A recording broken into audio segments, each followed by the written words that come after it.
2020년 6월 10일 성경 읽기 2차 시입니다. 여호수아 5장부터 이어서 읽도록 하겠습니다.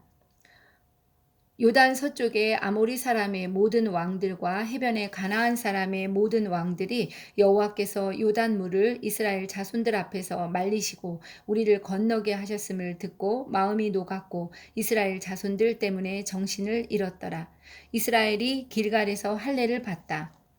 그때 여호와께서 여호수아에게 이르시되 너는 부싯돌로 칼을 만들어 이스라엘 자손들에게 다시 할례를 행하라 하시매 여호수아가 부싯돌로 칼을 만들어 할례 산에서 이스라엘 자손들에게 할례를 행하니라. 여호수아가 할례를 시행한 까닭은 이것이니 애굽에서 나온 모든 백성 중 남자 곧 모든 군사는 애굽에서 나온 후 광야 길에서 죽었는데 그 나온 백성은 다 할례를 받았으나 다만 애굽에서 나온 후 광야길에서 난 자는 할례를 받지 못하였음이라. 이스라엘 자손들이 여호와의 음성을 청종하지 아니하므로 여호와께서 그들에게 대하여 맹세하사 그들의 조상들에게 맹세하여 우리에게 주리라고 하신 땅 곧 젖과 꿀이 흐르는 땅을 그들이 보지 못하게 하리라 하시매 애굽에서 나온 족속 곧 군사들이 다 멸절하기까지 40년 동안을 광야에서 헤매었더니 그들의 대를 잇게 하신 이 자손에게 여호수아가 할례를 행하였으니 길에서는 그들에게 할례를 행하지 못하였으므로 할례 없는 자가 되었음이었더라. 또 그 모든 백성에게 할례 행하기를 마침에 백성이 진중 각 처소에 머물며 낫기를 기다릴 때 여호와께서 여호수아에게 이르시되 내가 오늘 애굽의 수치를 너희에게서 떠나가게 하였다 하였으므로 그곳 이름을 오늘까지 길갈이라 하느니라. 또 이스라엘 자손들이 길갈에 진쳤고 그달 14일 저녁에는 여리고 평지에서 유월절을 지켰으며 유월절 이튿날에 그 땅의 소산물을 먹되 그날에 무교병과 볶은 곡식을 먹었더라. 또 그 땅의 소산물을 먹은 다음 날에 만나가 그쳤으니 이스라엘 사람들이 다시는 만나를 얻지 못하였고 그 해 가나안 땅의 소출을 먹었더라. 칼을 든 여호와의 군대 대장 여호수아가 여리고에 가까이 이르렀을 때 눈을 들어 본즉 한 사람이 칼을 빼어 손에 들고 마주 서 있는지라. 여호수아가 나아가서 그에게 묻되 너는 우리를 위하느냐 우리의 적들을 위하느냐 하니 그가 이르되 아니라 나는 여호와의 군대 대장으로 지금 왔느니라 하는지라. 여호수아가 얼굴을 땅에 대고 엎드려 절하고 그에게 이르되 내 주여 종에게 무슨 말씀을 하려 하시나이까. 여호와의 군대 대장이 여호수아에게 이르되 내 발에서 신을 벗으라 내가 선 곳은 거룩하니라 하니 여호수아가 그대로 행하니라. 5장에서는 먼저 처음에 그 요단 서쪽의 아모리 사람들, 그러니까 가나안 사람들이 이제 이스라엘 자손들의 이야기를 듣고 이제 그 자손들 때문에 정신을 잃을 만큼 두려워하고 있는 이야기가 시작되고 있습니다. 그리고 또한 여호와 하나님께서는 이제 길갈에 도착한 이스라엘 백성들에게 다시금 할례를 행할 것을 말씀하고 계십니다. 그래서 부싯돌로 칼을 만들어서 할례산에서 이스라엘 자손들한테 할례를 시행하게 됩니다. 이런 이유는 그들의 그 첫 번째 세대는 광야에서 그 할례를 받았지만 이 두 번째 그 가나안에 입성하게 되는 이 두 번째 세대들은 그 아직까지 할례를 받지 못한 상태입니다. 그렇기 때문에 영적으로 그들은 하나님의 백성이라고 할 수는 없었습니다. 이제 하나님께서는 길갈에 진치고 이제 그 각 처소에서 그 할례를 행하게 하고 계십니다. 그래서 애굽의 수치를 떠나가게 한다고 말씀하고 계십니다. 이 할례 그 다음에 그 할례를 한 다음에 그달 14일 저녁에는 여기서 유월절을 이제 길갈에서 유월절을 지키게 됩니다. 또 무교절도 지키고 있지요. 이제 그들이 가게 될 여리고까지는 3.2km 정도밖에 되지 않는 짧은 거리였습니다. 군인들이 걸어서 1시간이면 도착하는 거리입니다. 성벽 높이는 8에서 9m 정도고 성벽의 두께는 6.5m나 되는 그런 철옹성이 바로 여리고 성이었습니다.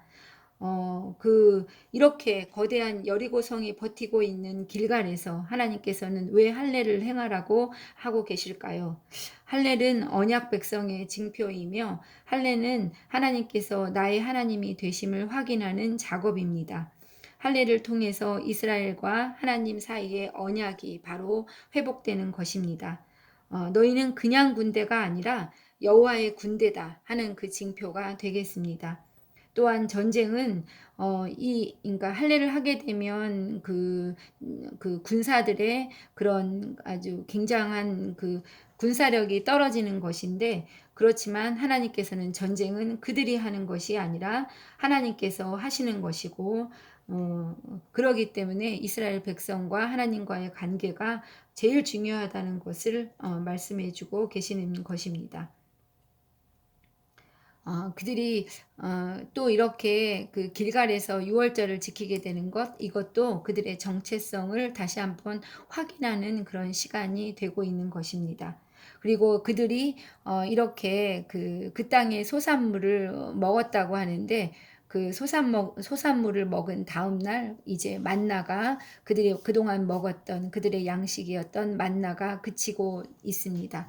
그리고 이제 그들은 가나안 땅의 소출을 먹기 시작하게 됩니다. 이제 만나가 그치고 가나안 땅의 양식을 먹는 그들은 이제 정말 또 다른 그런 어려움에 처하게 될 것입니다. 또한 여기서는 여호와의 군대 대장을 여호수아가 만나는 그런 이야기가 나오고 있습니다. 여호수아가 여리고에 가까이 이르렀을 때 이제 한 사람을 만나게 됩니다. 칼을 빼어서 손에 들고 마주 서 있는 그런 한 사람을 만나게 되는데, 여호수아는 그가 누구인지 몰라서 누구냐고, 너는 우리를 위하느냐 우리의 적을 위하느냐 하고 묻고 있습니다. 그런데 그는 아니다. 너의 질문이 잘못됐다. 이 아니라는 대답이 참 중요한 대답입니다.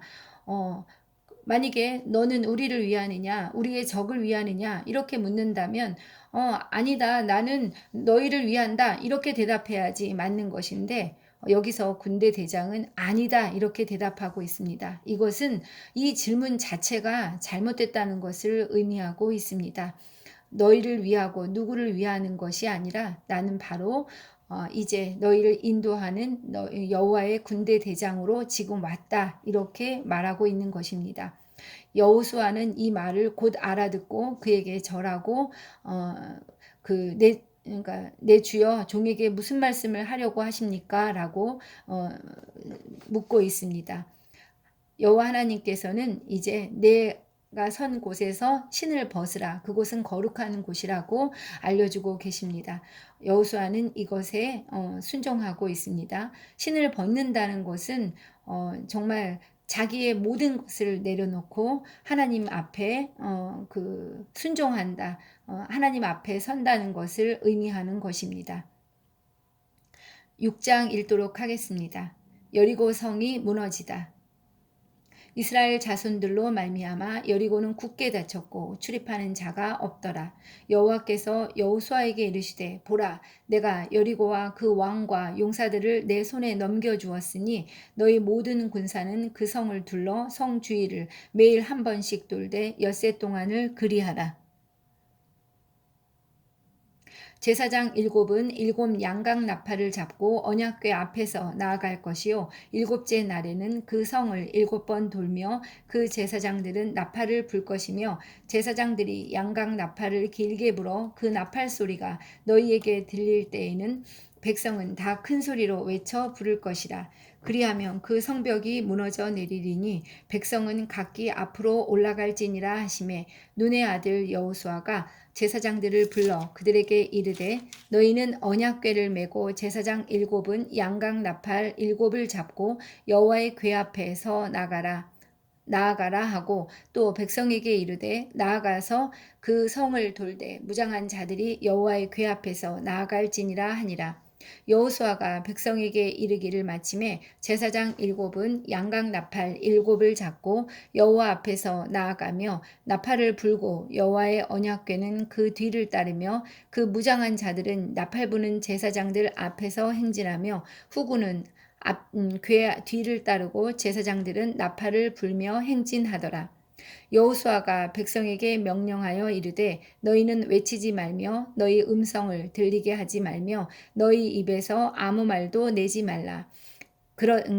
그리하다가 내가 너희에게 명령하여 외치라 하는 날에 외칠지니라 하고 여호와의 궤가 그 성을 한번 돌게 하고 그들이 진영으로 들어와서 진영에서 자니라.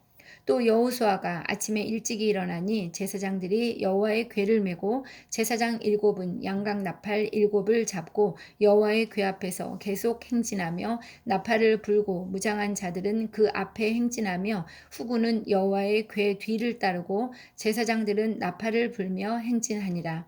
그 둘째 날에도 그 성을 한번 돌고 진영으로 돌아오니라. 엿새 동안을 이같이 행하니라. 일곱째 날 새벽에 그들이 일찍이 일어나서 전과 같은 방식으로 그 성을 7번 도니 그 성을 7번 돌기는 그날뿐이었더라. 7번째 제사장들이 나팔을 불 때에 여호수아가 백성에게 이르되 외치라. 여호와께서 너희에게 이 성을 주셨느니라. 이 성과 그 가운데에 있는 모든 것은 여호와께 온전히 바치되 기생 라합과 그 집에 동거하는 자는 모두 살려주라. 이는 우리가 보낸 사자들을 그가 숨겨 주었음이니라. 너희는 온전히 바치고 그 바친 것 중에서 어떤 것이든지 취하여 너희가 이스라엘 진영으로 바치는 것이 되게 하여 고통을 당하게 되지 아니하도록 오직 너희는 그 바친 물건에 손대지 말라. 은금과 동철 기구들은 다 여호와께 구별될 것이니 그것을 여호와의 곳간에 드릴지니라 하니라.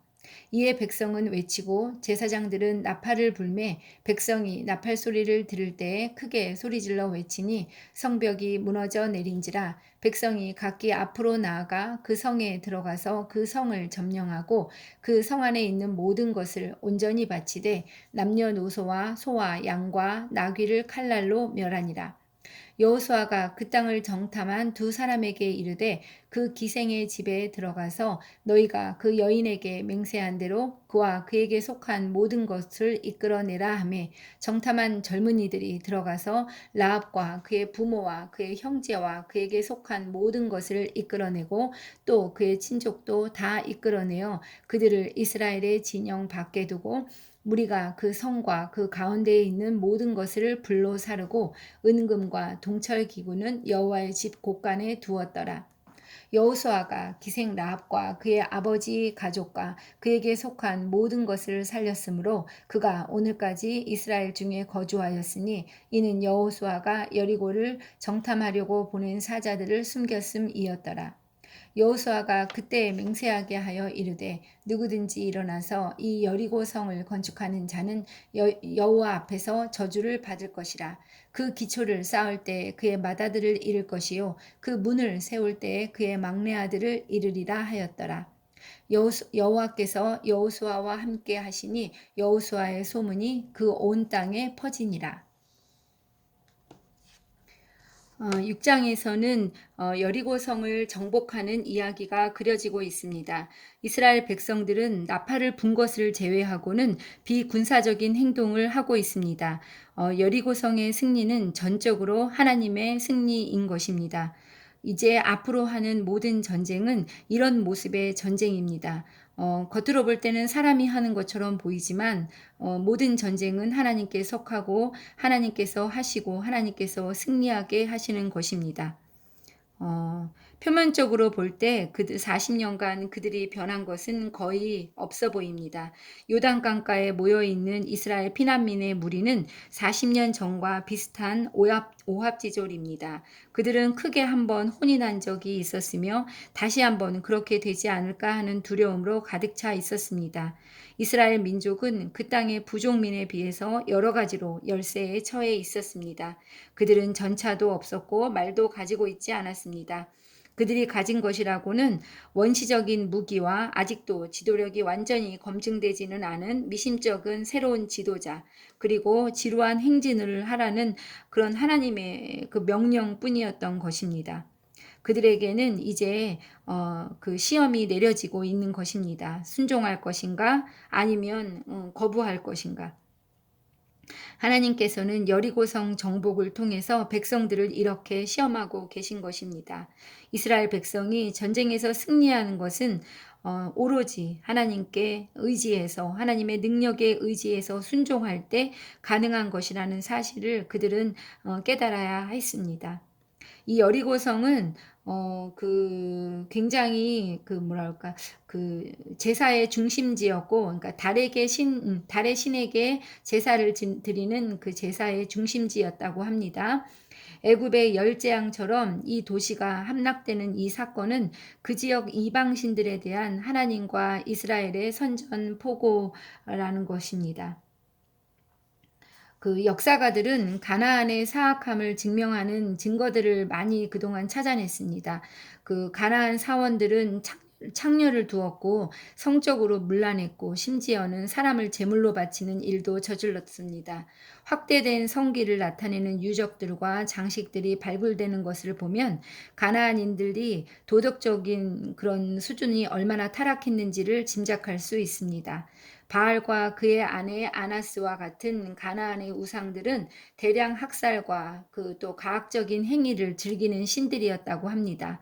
고고학자들은 바알에게 바쳐진 어린이들의 작은 뼈를 담은 항아리를 무수히 발견하고 있습니다.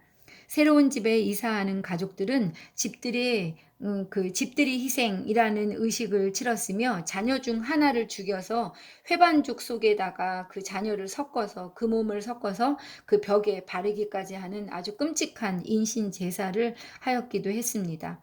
여러 면에서 가나안은 소돔과 고모라와 다르지 않은 죄악이 넘치는 도시였습니다. 여리고성이라든가 아이성, 하솔성 이런 것들은 그래서 전멸을 당하고 나머지 성들은 보존되어서 이스라엘 백성들을 위한 집으로 사용되고 있습니다.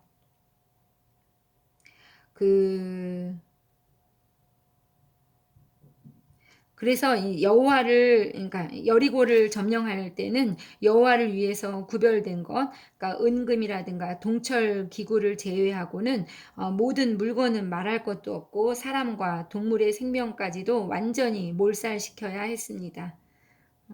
이렇게 새술은 새 부대에 담는 것처럼 모든 것을 깨끗하게 전멸할 것을 하나님께서는 원하고 명령하고 계신 것입니다.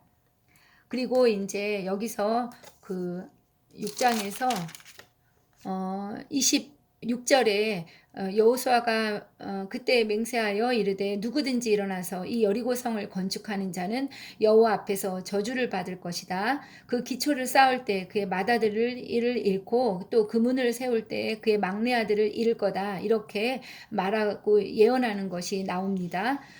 그것이 이제 그 열왕기상 16장 34절에서 다시 언급되면서 이루어지는 것을 보게 됩니다. 열왕기상 16장 34절을 한번 읽어보겠습니다. 그 시대에 베델 사람 히엘이 여리고를 건축하였는데 그가 그 터를 쌓을 때에 맏아들 아비람을 잃었고 그 성문을 세울 때에 막내 아들 수굽을 잃었으니 여호와께서 눈의 아들 여호수아를 통하여 하신 말씀과 같이 되었더라. 이렇게 열왕기 상에서 베델 사람 히엘이 여리고를 다시 건축하는 이야기가 나왔는데 그때 그의 두 아들을 잃는 이야기가 나오고 있습니다. 7장 읽도록 하겠습니다. 아간의 범죄.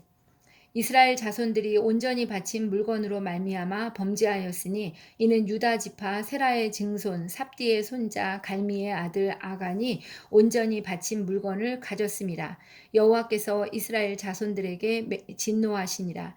여호수아가 여리고에서 사람을 베델 동쪽 베다웬 곁에 있는 아이로 보내며 그들에게 말하여 이르되 올라가서 그 땅을 정탐하라 하매 그 사람들이 올라가서 아이를 정탐하고 여호수아에게로 돌아와 그에게 이르되 백성을 다 올라가게 하지 말고 2~3천 명만 올라가서 아이를 치게 하소서. 그들은 소수이니 모두 백성을 그리로 보내어 수고롭게 하지 마소서 하므로 백성 중 3천 명쯤 그리로 올라갔다가 아이 사람 앞에서 도망하니 아이 사람이 그들을 36명쯤 쳐 죽이고 성문 앞에서부터 스바림까지 쫓아가 내려가는 비탈에서 쳤으므로 백성의 마음이 녹아 물같이 된지라. 여호수아가 옷을 찢고 이스라엘 장로들과 함께 여호와의 궤 앞에서 땅에 엎드려 머리에 티끌을 뒤집어 쓰고 저물도록 있다가 이르되 슬프도소이다. 주 여호와여, 어찌하여 이 백성을 인도하여 요단을 건너게 하시고 우리를 아모리 사람의 손에 넘겨 멸망시키려 하셨나이까. 우리가 요단 저쪽을 만족하게 여겨 거주하였다면 좋을 뻔하였나이다. 주여, 이스라엘이 그의 원수들 앞에서 돌아섰으니 내가 무슨 말을 하오리이까. 가나안 사람과 이 땅의 모든 사람들이 듣고 우리를 둘러싸고 우리 이름을 세상에서 끊으리니 주의 크신 이름을 위하여 어떻게 하나이까 하니, 여호와께서 여호수아에게 이르시되 일어나라. 어찌하여 이렇게 엎드렸느냐. 이스라엘이 범죄하여 내가 그들에게 명령한 나의 언약을 어겼으며 또한 그들이 온전히 바친 물건을 가져가고 도둑질하며 속이고 그것을 그들의 물건들 가운데 두었느니라. 그러므로 이스라엘 자손들이 그들의 원수 앞에 능히 맞서지 못하고 그 앞에서 돌아섰나니 이는 그들도 온전히 바친 것이 됨이라. 그 온전히 바친 물건을 너희 중에서 멸하지 아니하면 내가 다시는 너희와 함께 있지 아니하리라. 너는 일어나서 백성을 거룩하게 하여 이르기를 너희는 내일을 위하여 스스로 거룩하게 하라. 이스라엘의 하나님 여호와의 말씀에 이스라엘아, 너희 가운데에 온전히 바친 물건이 있나니 너희가 그 온전히 바친 물건을 너희 앞에서 제하기까지는 내 원수들 앞에 능히 맞서지 못하리라. 너희는 아침에 너희의 지파대로 가까이 나아오라. 여호와께 뽑히는 그 지파는 그 족속대로 가까이 나아올 것이요 여호와께 뽑히는 족속은 그 가족대로 가까이 나아올 것이요 여호와께 뽑히는 그 가족은 그 남자들이 가까이 나아올 것이며 온전히 바친 물건을 가진 자로 뽑힌 자를 불사르되 그와 그의 모든 소유를 그리하라. 이는 여호와의 언약을 어기고 이스라엘 가운데에서 망령된 일을 행하였음이라 하셨다 하라. 이에 여호수아가 아침 일찍이 일어나서 이스라엘을 그의 지파대로 가까이 나오게 하였더니 유다 지파가 뽑혔고 유다 족속을 가까이 나오게 하였더니 세라 족속이 뽑혔고 세라 족속의 각 남자를 가까이 나오게 하였더니 삽디가 뽑혔고 삽디의 가족 각 남자를 가까이 나오게 하였더니 유다 지파 세라의 증손이요 삽디의 손자요 갈미의 아들인 아간이 뽑혔더라. 그러므로 여호수아가 아간에게 이르되 내 아들아 청하노니 이스라엘의 하나님 여호와께 영광을 돌려 그 앞에 자복하고 내가 행한 일을 내게 알게 하라. 그 일을 내게 숨기지 말라 하니 아간이 여호수아에게 대답하여 이르되 참으로 나는 이스라엘의 하나님 여호와께 범죄하여 이러이러하게 행하였나이다. 내가 노력한 물건 중에 시날산의 아름다운 외투 한 벌과 은 200세겔과 그 무게가 50세겔 되는 금덩이 하나를 보고 탐내어 가졌나이다. 보소서, 이제 그 물건들을 내 장막 가운데 땅속에 감추었는데 은은 그 밑에 있나이다 하더라. 이에 여호수아가 사자들을 보내매 그의 장막에 달려가 본즉 물건이 그의 장막 안에 감추어져 있는데 은은 그 밑에 있는지라. 그들이 그것을 장막 가운데에서 취하여 여호수아와 이스라엘 모든 자손에게 가지고 오매 그들이 그것을 여호와 앞에 쏟아 놓으니라. 여호수아가 이스라엘 모든 사람과 더불어 세라의 아들 아간을 잡고 그 은과 그 외투와 그 금덩이와 그의 아들들과 그의 딸들과 그의 소들과 그의 나귀들과 그의 양들과 그의 장막과 그에게 속한 모든 것을 이끌고 아골 골짜기로 가서 여호수아가 이르되 내가 어찌하여 우리를 괴롭게 하였느냐. 여호와께서 오늘 너를 괴롭게 하시리라 하니 온 이스라엘이 그를 돌로 치고 물건들도 돌로 치고 불사르고 그 위에 돌 무더기를 크게 쌓았더니 오늘까지 있더라. 여호와께서 그 맹렬한 진노를 그치시니 그러므로 그곳 이름을 오늘까지 아골 골짜기라 부르더라. 7장에서는 아간의 범죄에 대한 이야기로 이야기가 시작됩니다. 유다 지파 세라의 증손 삽디의 손자 갈미의 아들이었던 아간이 그 온전히 바쳐진 물건 중에서 탐이 나서 이제 그 물건 중에 일부를 이제 가져가는 훔치는 사건이 노력하는 사건이 생깁니다. 그 물건은 시날산의 아름다운 외투 한 벌과 은 200세겔 또 그 무게가 50세겔쯤 되는 금덩이 하나를 보고 이제 탐내서 갖는 그런 사건이 생기게 됩니다. 이로 인해서 이제 하나님께서는 진노하시고 이제 아간이 밝혀지고 이제 아골 골짜기에서 죽게 되는 그런 이야기가, 돌에 맞아서 죽게 되는 이야기가 나오고 있습니다. 또한 이제 여호수아가 여리고에서 그러니까 베델 동쪽 베다웬 곁에 있는 아이로 사람을 하기 위해서 보내는 이야기가 나오고 있습니다. 정탐하러 갔던 자들이 돌아와서 백성을 다 가게 할 필요는 없겠다. 2, 3천 명만 올라가서 아이를 치게 하자. 그들은 소수이기 때문에 우리가 몽땅 다 그리로 가서 수고롭게 할 필요가 없다는 그런 보고를 하게 됩니다. 이 보고를 듣고 또 여호수아는 3천 명쯤 아이로 파병을 하게 됩니다. 그러나 아이 사람이 그들 중에서 36명쯤을 쳐 죽이고 또 이제 또 성문 앞에서부터 스바림까지 쫓아가서 내려가는 비탈에서 쳤다고 이렇게 말하고 있는데, 이 사건으로 인해서 이스라엘이 아이와 싸워서 이제 지게 됩니다. 여호수아는 옷을 찢고 이스라엘 장로들과 함께 이제 머리에 티끌을 뒤집어 쓰고 이제 슬프게 그 하나님 앞에 기도하고 있습니다. 어찌하여 이 백성을 인도에서 요단을 건너게 하고 이렇게 하시더니 우리를 이렇게 죽게 하십니까? 이럴 거면 차라리 요단 저쪽에서 만족하게 살았더라면 더 좋았을 뻔하였다. 이런 고백을 또한 하고 있습니다. 하나님께서는 이것의 이유가 너희가 내 언약을 어겼고 온전히 바친 물건을 도둑질했기 때문이라고 말하고 이제 아간을 찾아내는 그런 일을 하게 되는 거지요.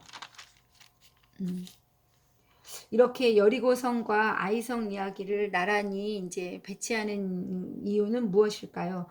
이스라엘 백성이 하나님께 순종하고 그분을 신뢰하면 아무리 큰 어려움이라도, 아무리 큰 전쟁이라도 승리하고 극복할 수 있지만 자신의 뜻대로, 자신의 생각대로 한다면 아주 사소하고 작아 보이는 문제라도, 그런 전쟁이라도 결코 승리할 수 없다는 것을 하나님께서는 말씀해 주고 계시는 것입니다.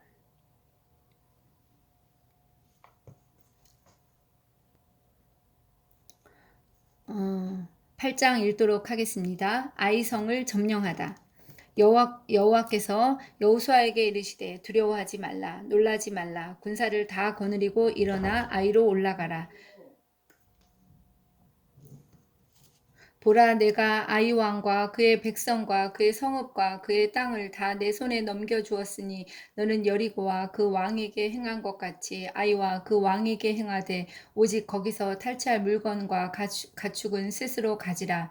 너는 아이 성 뒤에 복병을 둘지니라 하시니, 이에 여호수아가 일어나서 군사와 함께 아이로 올라가려 하여 용사 3만 명을 뽑아 밤에 보내며 그들에게 명령하여 이르되, 너희는 성읍 뒤로 가서 성읍을 향하여 매복하되 그 성읍에서 너무 멀리 하지 말고 다 스스로 준비하라.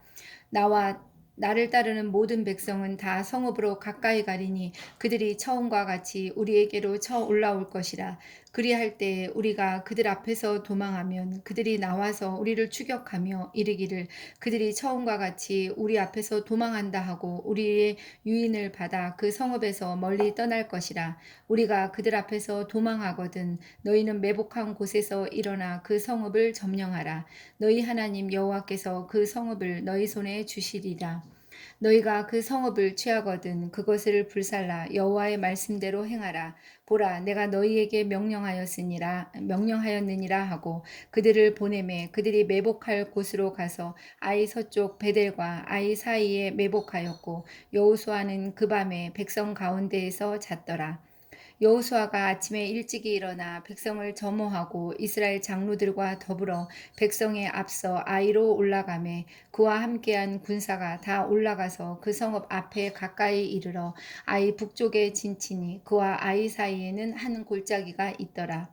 그가 약 5천 명을 택하여 성읍 서쪽 베델과 아이 사이에 매복시키니 이와 같이 성읍 북쪽에는 온 군대가 있고 성읍 서쪽에는 복병이 있었더라. 여호수아가 그 밤에 골짜기 가운데로 들어가니 아이 왕이 이를 보고 그 성읍 백성과 함께 일찍이 일어나 급히 나아가 아라바 앞에 이르러 정한 때에 이스라엘과 싸우려 하나 성읍 뒤에 복병이 있는 줄은 알지 못하였더라. 여호수아와 온 이스라엘이 그들 앞에서 거짓으로 패한 척하여 광야 길로 도망하매 그 성읍에 있는 모든 백성이 그들을 추격하려고 모여 여호수아를 추격하며 유인함을 받아 아이 성읍을 멀리 떠나니 아이와 베델에 이스라엘을 따라가지 아니한 자가 하나도 없으며 성문을 열어놓고 이스라엘을 추격하였더라. 여호와께서 여호수아에게 이르시되 내 손에 잡은 단창을 들어 아이를 가리키라. 내가 이 성읍을 내 손에 넘겨주리라. 여호수아가 그의 손에 잡은 단창을 들어 그 성읍을 가리키니 그의 손을 드는 순간에 복병이 그들의 자리에서 급히 일어나 성읍으로 달려 들어가서 점령하고 곧 성읍에 불을 놓았더라. 아이 사람이 뒤를 본즉 그 성읍에 연기가 하늘에 닿은 것이 보이니 이 길로도 저 길로도 도망할 수 없이 되었고 광야로 도망하던 이스라엘 백성은 그 추격하던 자에게로 돌아섰더라. 여호수아와 온 이스라엘이 그 복병이 성읍을 점령함과 성읍의 연기가 오름을 보고 다시 돌이켜 아이 사람들을 쳐 죽이고 복병도 성읍에서 나와 그들을 치매 그들이 이스라엘 중간에 든지라. 어떤 사람들은 이쪽에서 어떤 사람들은 저쪽에서 쳐 죽여서 한 사람도 남거나 도망하지 못하게 하였고 아이 왕을 사로잡아 여호수아 앞으로 끌어왔더라. 이스라엘이 자기들을 광야로 추격하던 모든 아이 주민을 들에서 죽이되 그들을 다 칼날에 엎드러지게 하여 진멸하기를 마치고 온 이스라엘이 아이로 돌아와서 칼날로 죽임에 그날에 엎드러진 아이 사람들은 남녀가 모두 12,000명이라. 아이 주민들을 진멸하여 바치기까지 여호수아가 단창을 잡아 든 손을 거두지 아니하였고 오직 그 성읍의 가축과 노력한 것은 여호와께서 여호수아에게 명령하신 대로 이스라엘이 탈취하였더라. 이에 여호수아가 아이를 불살라 그것으로 영원한 무더기를 만들었더니 오늘까지 황폐하였으며 그가 또 아이 왕을 저녁 때까지 나무에 달았다가 해질 때에 명령하여 그의 시체를 나무에서 내려 그 성문 어귀에 던지고 그 위에 돌로 큰 무더기를 쌓았더니 그것이 오늘까지 있더라. 에발산에서 율법을 낭독하다. 그때 여호수아가 이스라엘의 하나님 여호와를 위하여 에발산에 한 제단을 쌓았으니 이는 여호와의 종 모세가 이스라엘 자손에게 명령한 것과 모세의 율법책에 기록된 대로 새 연장으로 다듬지 아니한 새 돌로 만든 제단이라. 무리가 여호와께 번제물과 화목제물을 그 위에 드렸으며 여호수아가 거기서 모세가 기록한 율법을 이스라엘 자손의 목전에서 그 돌에 기록하며 온 이스라엘과 그 장로들과 관리들과 재판장들과 본토인뿐 아니라 이방인까지 여호와의 언약궤를 맨 레위 사람 제사장들 앞에서 궤의 좌우에 서되 절반은 그리심산 앞에서 절반은 에발산 앞에 섰으니 이는 전에 여호와의 종 모세가 이스라엘 백성에게 축복하라고 명령한 대로 함이라. 그 후에 여호수아가 율법책에 기록된 모든 것대로 축복과 저주하는 율법의 모든 말씀을 낭독하였으니 모세가 명령한 것은 여호수아가 이스라엘 온 회중과 여자들과 아이와 그들 중에 동행하는 거류민들 앞에서 낭독하지 아니한 말이 하나도 없었더라.